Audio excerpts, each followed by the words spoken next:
She's given 2 interviews and had 1 town hall meeting with John McCain. Governor Palin is now in New York to meet with and perhaps as importantly to have her picture taken meeting with foreign leaders. The McCain camp is hoping the publicity around those meetings is going to boost her foreign policy credentials. But as you'll see, the day did not go as planned for the McCain campaign as the iron curtain between the candidate and the media reached a new level. Ed Henry has the raw politics. Sarah Palin seems to be enjoying her foreign policy studies,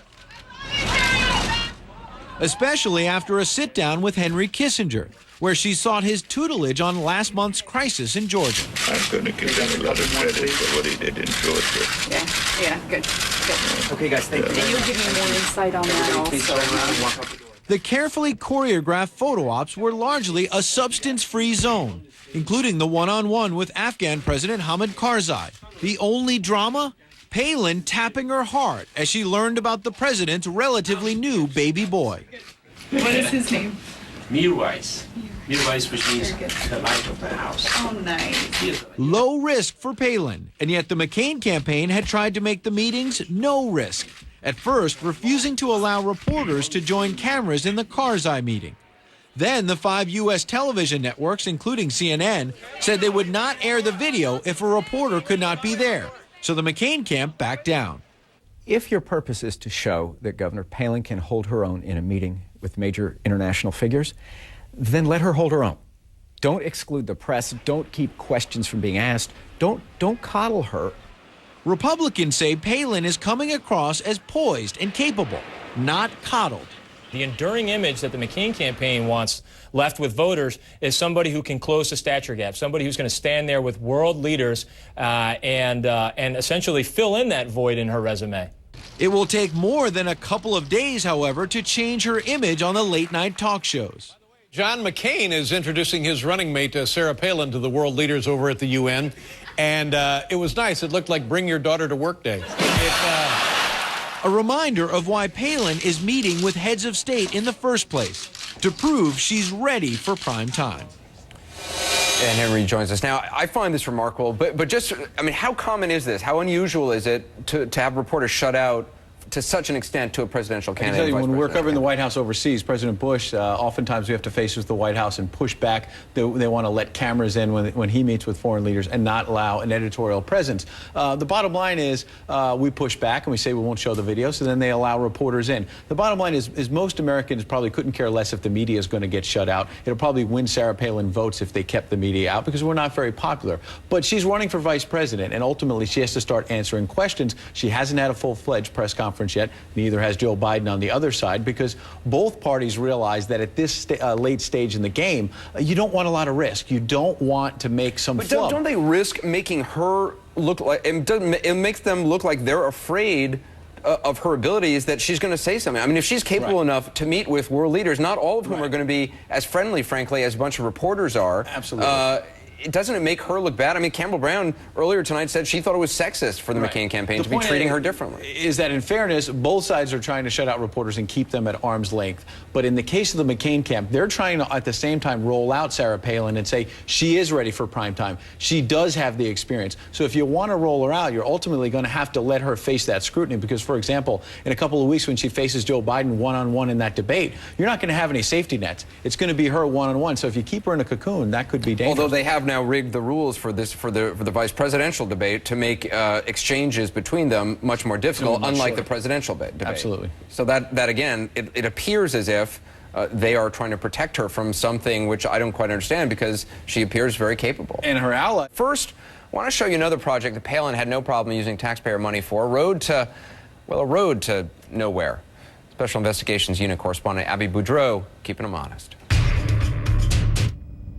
Take a look down there. That's the city of Ketchikan. And over there, across the Tongass Narrows, that's Gravina Island. And that's where the local airport sits. To get there from Ketchikan, you have to take the ferry. It takes about 10 minutes. So that brings us first to the plans for the notorious expensive bridge to nowhere. It would have crossed the Narrows here, but to get to the airport, they needed a road. But here's what happened. When the political outcry about the bridge got so loud and they killed it, well, it was too late. They'd already signed a contract for the road project.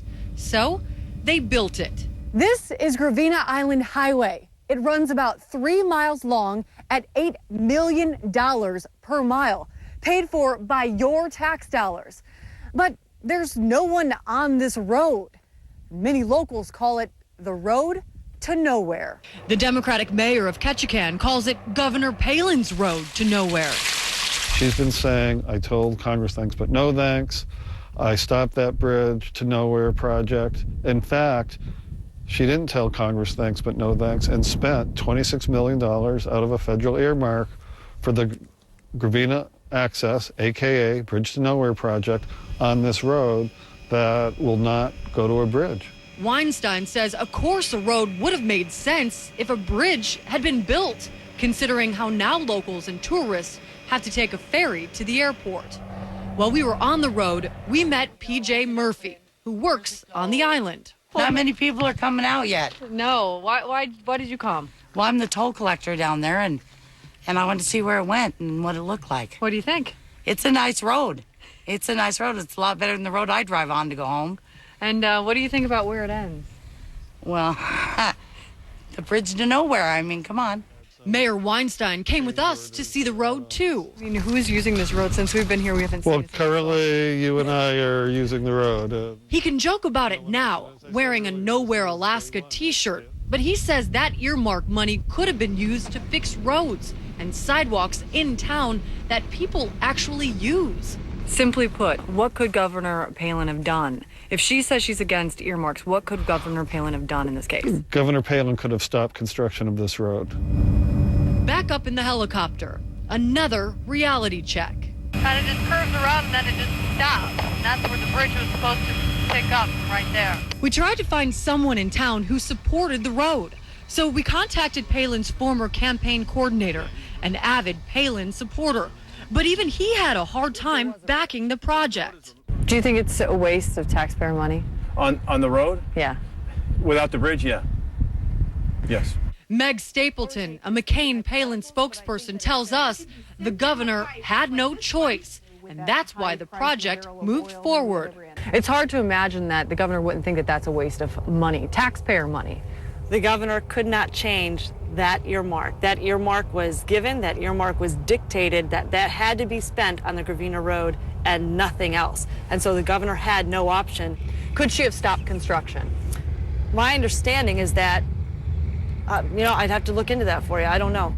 Stapleton did get back to us, and she says under ordinary circumstances, Governor Palin would not have allowed the Gravina Road project to move forward. But given the federal earmark, and because the contract for the road was already signed before she got into office, the governor was left no viable alternative. So, the road that no one seems to use to the non-existent bridge was built. It'd be nice to see them put something over here now that they have the road. Park, picnic benches, something to get people out here. I mean, it's prettier. Will there ever be a bridge that connects to this road? Well, there are like 8 or 9 bridge options right now, but no one knows. There's been no final decision made on this, so maybe, but maybe not. And am I right in understanding that woman is the toll collector on that road? Does she actually collect any tolls? She collected our toll when we got off the ferry and went over to Gravina Island. Yeah, she is.